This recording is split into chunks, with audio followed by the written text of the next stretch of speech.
National American Women's Suffrage Association, the Reverend Anna Howard Shaw.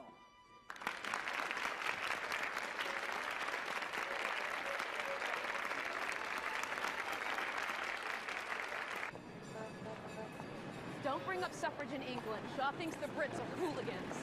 No matter what, don't get your knickers in a knot. Don't start up. Be polite. I'm always polite. When am I not polite? It's the color. With your hair. The passage of a constitutional amendment is not a realistic goal. It could become one. Theoretically, yes, in the future. First, we need more states. Susan B. Anthony petitioned for it in 1868 and again in 1870. Thank you for the history lesson. If Susan B. Anthony were alive today, she'd say 1912 is the future. Dr. Shaw and I worked side by side with Susan and Elizabeth Stanton while you were still in diapers, Miss Paul. Would you do me a favor and please refrain from second-guessing her thoughts on this topic? Do me a favor, don't second-guess Susan's thoughts on cheese. We worked side by side. With Susan, we worked cheek to cheek. With Susan, she despised cheddar, and she loathed Munster.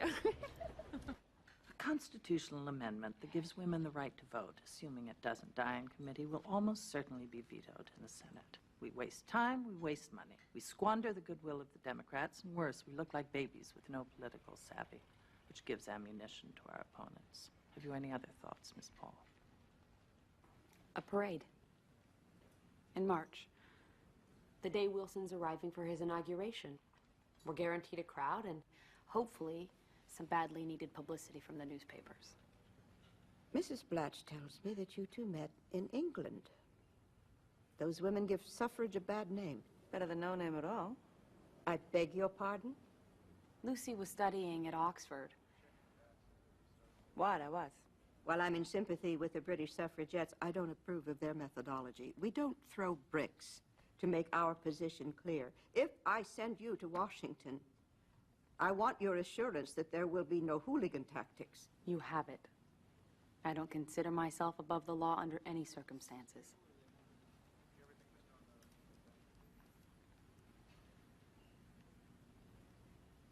Then you may take over NOSS's committee in Washington. Have your parade, Miss Paul. Thank you. You'll have to raise your own funds, of course.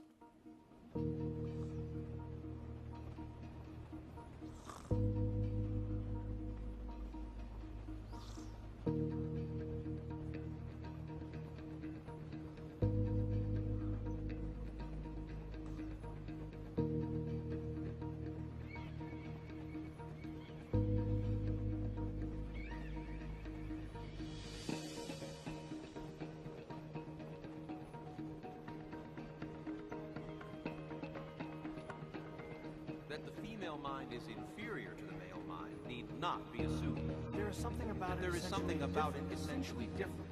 and that this difference is of a kind and degree that with votes for women would constitute a political danger ought to be plain to everyone. I do not wish to see the day come when the women in my state shall trail their skirts in the muck and mire of partisan politics. These flippant girls. These girls singing votes for women know not the disasters they invite by this reckless